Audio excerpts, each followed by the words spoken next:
प्रणाम। मैं प्रवीण पांडे और आप देखना शुरू कर चुके हैं पंडित जी। हमारा आज का विषय है कि पूजा कैसे समाप्त करनी चाहिए। देखिए, पूजा कैसे प्रारंभ करनी चाहिए या कोई साधना कैसे प्रारंभ करनी चाहिए, इसके विषय में मैं 4-5 दिन पहले ही एक वीडियो बनाया हूं। अगर आपने अब तक उस वीडियो को नहीं देखा है तो मैं डिस्क्रिप्शन में उसका लिंक दे दूंगा, ऊपर आई बटन में भी उसका लिंक दे दूंगा, आप जाकर वहां से देख सकते हैं। तो आज का जो हमारा विषय है कि पूजा कैसे समाप्त करनी चाहिए। बेसिकली देखिए, जिस तरह से पूजा प्रारंभ करने के कुछ नियम होते हैं, उसी तरह से पूजा समाप्त करने के भी कुछ नियम होते हैं। मुख्यतः 4 कार्य हैं जो हमें करने चाहिए, जिसमें से पहला आता है प्रदक्षिणा। अब सदैव जब भी आप पूजा कर लें तो पूजा करने के बाद दाहिने हाथ की तरफ से आपको प्रदक्षिणा प्रारंभ करनी चाहिए। प्रदक्षिणा क्यों करते हैं? प्रदक्षिणा में समस्त 10 दिशाओं को साक्षी मानकर पूजा कर्म अपने अंदर समाहित किया जाता है। इस कारण से प्रदक्षिणा करनी चाहिए और ये शास्त्रोक्त तर्क से भी परिपूर्ण है। अगर आप इसको शास्त्रों में भी ढूंढेंगे, अपने पुराणों में भी ढूंढेंगे तो वहां आपको मिल जाएगा। अब किसकी कितनी प्रदक्षिणा करनी चाहिए, इस संबंध में भी कुछ बातें कर लेते हैं। देखिए, प्रदक्षिणा करनी तो सबकी है। अब कुछ देवी देवताओं की आपको पता होगा, आपने देखा होगा, कुछ की नहीं पता। या कभी कभार ऐसा होता है कि आप गए हैं, सब जब प्रदक्षिणा कर रहे हैं। देखिए, प्रदक्षिणा 2 तरह से करते हैं लोग। जहां पर किसी मंदिर में अगर जा रहे हैं, वहां पे जगह नहीं है, एक जगह खड़े नहीं हो सकते हैं, तो उस प्रांगण के चारों ओर वो घूम के प्रदक्षिणा की जा सकती है। और अगर स्थान है वहां पे आप खड़े हो सकते हैं आराम से, तो वहां पर अपने स्थान पर ही घूमकर प्रदक्षिणा करनी चाहिए। अब प्रदक्षिणा किसकी और कितनी करनी चाहिए? देखिए, दुर्गा जी की 1 प्रदक्षिणा करें, गणेश जी की 3 प्रदक्षिणा करनी चाहिए, विष्णु भगवान की 4, सूर्य भगवान की 7 प्रदक्षिणा करें और बाबा भोलेनाथ की, शिव जी की, औघड़दानी की केवल आधी प्रदक्षिणा करनी चाहिए। बाकी अन्य जो देवी देवता हैं उनकी 3 प्रदक्षिणा करें। अब प्रश्न ये उठता है कि घर के मंदिर में तो हमने बहुत सारे देवी देवताओं के चित्र या मूर्तियां स्थापित कर रखी हैं, वहां पे क्या कितनी प्रदक्षिणा करें? देखिए, अगर आप किसी साधना में बैठे हैं, किसी विशेष देवी देवता की पूजा कर रहे हैं, मान लीजिए जैसे वो निकुंभला देवी हो गई। अब निकुंभला देवी की प्रदक्षिणा आप ढूंढते रहेंगे, नहीं मिलेगी। निकुंभला देवी किसकी रूप है? माँ दुर्गा की रूप है। तो माँ दुर्गा की कितनी प्रदक्षिणा करनी है? 1 प्रदक्षिणा करनी है। अगर आप वहीं गणेश जी, वहीं पे आपके गणेश जी की कोई साधना कर रहे हैं तो गणेश जी की 3 प्रदक्षिणा कर लें। विष्णु भगवान के किसी रूप की आप पूजा कर रहे हैं, श्री रामचंद्र की पूजा कर रहे हैं, कृष्ण भगवान की पूजा कर रहे हैं, तो इसमें आपको ढूंढने की जरूरत नहीं है कि कृष्ण भगवान की कितनी प्रदक्षिणा करनी चाहिए या श्री रामचंद्र की कितनी प्रदक्षिणा करनी चाहिए। इनकी 4 प्रदक्षिणा करनी चाहिए। सूर्य भगवान की, इनके किसी भी रूप की आप आराधना कर रहे हो, उसमें आप 7 प्रदक्षिणा करें।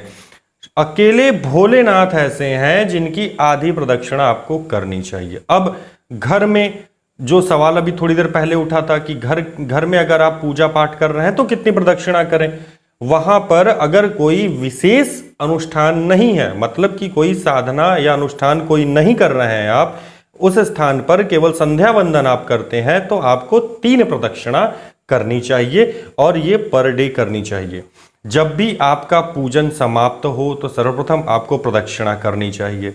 अब दूसरा कार्य क्या करना चाहिए? आपको प्रदक्षिणा करने के पश्चात आपको क्षमा प्रार्थना करनी चाहिए। अब क्षमा प्रार्थना में भी बहुत से कंफ्यूजन होते हैं कि गुरुजी हम कौन सी क्षमा प्रार्थना करें, कैसे करें। अरे भैया, कुछ नहीं आता तो सिंपल सा आप आवाहनम न जानामि विसर्जनम पूजम चैव न जानामि क्षम्यताम परमेश्वरी अथवा परमेश्वरः बोल दीजिए। अब देखिए, मैं एक छोटी सी क्षमा प्रार्थना है जिसे मैं बोल दे रहा हूं।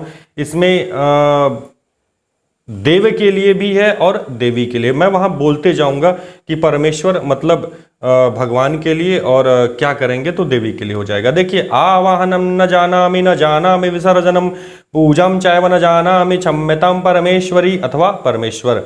मंत्रहीनम क्रियाहीनम भक्तिहीनम सुरेश्वरी या सुरेश्वरः। यत्न पूजितम मया देवी परिपूर्ण तदस्तु में। अब यहाँ पे यत्न पूजितम मया देवी, मया देव भी हो जाए, अगर आप देव की पूजा कर रहे हैं तो देव भी, देव यहाँ पे लगा लीजिए।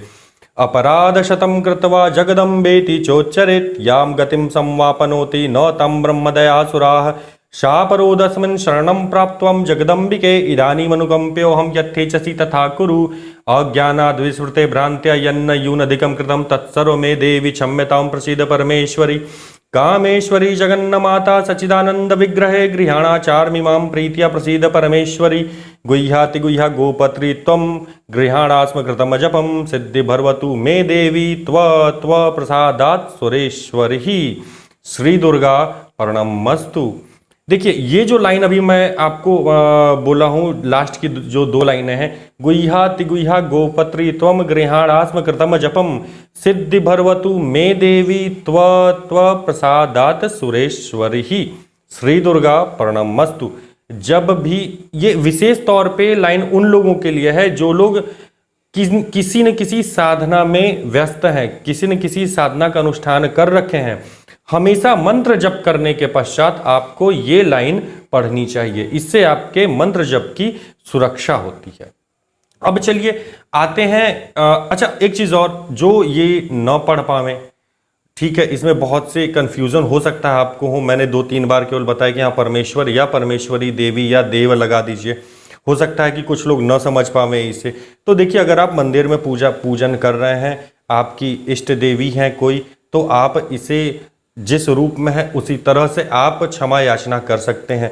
अगर देव हैं तो वहां पे आपको थोड़ा सा संशोधन करना होगा, सुरेश्वर या देव इस तरह से लगाना होगा। एक बार लगा के लिख लीजिए। कुछ नहीं आता, आवाहनम न जानामि विसर्जनम पूजाम चैव न जानामि क्षम्यताम परमेश्वरी अथवा परमेश्वर, इसको बोल दीजिए। ये भी नहीं आता, हे प्रभु मुझसे जो भी गलतियां हुई हैं उन्हें क्षमा करें, मैंने जिस भी तरह से ये पूजा की है प्रभु आपको समर्पित है, आप ही समझें, मैंने जो भी गलतियां की हैं उन्हें क्षमा करें और सुधारने का आशीर्वाद दें, हमारे परिवार पे अपनी कृपा करें, हम पर अपनी कृपा करें, ऐसा कह लें। क्षमा प्रार्थना आप अपनी भाषा में भी बोल सकते हैं।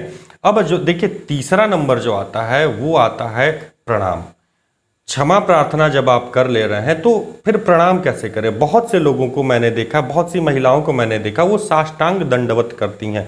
देखिए महिलाओं को पांचांग दंडवत करना चाहिए।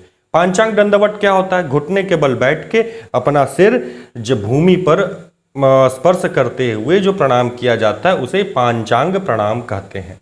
स्त्रियों के लिए पांचांग प्रणाम और पुरुषों के लिए साष्टांग दंडवत। साष्टांग दंडवत मतलब अपने 8 अंगों को भगवान के प्रति समर्पित कर देना, भगवान से 8 अंगों को समर्पित करके उनसे क्षमा प्रार्थना करना, ये होता है। तो मेरे ख्याल से अब आप लोगों को ये पता हो गया है। अब आगे से आप लोग इसी तरह से प्रणाम करेंगे भगवान को। फिर से बता दे रहा हूं, पुरुष साष्टांग दंडवत प्रणाम करें, महिलाएं पांचांग प्रणाम करें। अब सबसे इंपॉर्टेंट और चौथा जो कर्म होता है वो होता है समर्पण का। समर्पण कैसे करें? समर्पण, देखिए समर्पण बहुत ज़्यादा आपको कोई मंत्र या कुछ नहीं करना है। इसमें अपने सीधे हाथ में जल लेना है। जल लेकर भगवान से कहिए, हे भगवान मैंने जो भी पूजा की है, जैसे भी की है, ये मैं आपको समर्पित करता हूँ। हे देवी मैं आपको समर्पित करता हूँ, हे देव मैं आपको समर्पित करता हूँ। ऐसा कहकर जल भूमि पर छोड़ दें। इसे भूमि पर छोड़ना, इस जल को मात्र भूमि पर छोड़ना। बाकी सब तो आप एक आचमन छोड़ने के लिए एक पात्र रख लीजिए, उसमें हस्त प्रक्षालयम या जो भी कुछ आप जब जल छोड़ते हैं या आचमनी का जल देते हैं तो आप उसी पात्र में छोड़िए। केवल ये जल आपको भूमि पर छोड़ना है। भूमि पर छोड़ने के बाद आप अपनी अनामिका उंगली, मतलब जिससे आप तिलक करते हैं, उस उंगली से उस जल को लगा के उंगली में अपने माथे पर उसका अभिषेक जरूर करें। ऐसा करने से उसका फल आपको प्राप्त होता है और ये करना ही करना चाहिए, सबको करना चाहिए। अगर आपने ये कार्य नहीं किया तो आपका फल आपको नहीं मिलेगा, आपके पूजा का फल भगवान इंद्र को चला जाएगा। हाँ, एक चीज और मैं बोलता हूं कि बहुत से वीडियोस में मैंने देखा है कि इंद्र चुरा लेंगे। अरे इंद्र चुरा लेंगे, कोई रास्ते के भिखारी हैं वो कि इंद्र चुरा लेंगे? एक सिस्टम बना है, थोड़ा रिस्पेक्ट रखनी चाहिए, ये हमारे देवी देवता हैं। तो इंद्र भगवान को वो अंश चला जाता है, न कि वो चुरा लेंगे। अपने शब्दों की मर्यादाओं पे ध्यान दें। अब सबसे लास्ट में आपको क्या करना है, अनेन कृतार्चनेन श्री भगवती श्री महादुर्गा भगवती प्रियतम न ममः, ये बोलना। अब कैसे बोलेंगे, अनेन कृतार्चनेन श्री महादुर्गा भगवती प्रियताम न ममः। अब अगर आप गणेश जी की करते हैं, अनेन कृतार्चनेन श्री गणेश अंबिकाभ्याम प्रियताम न ममः।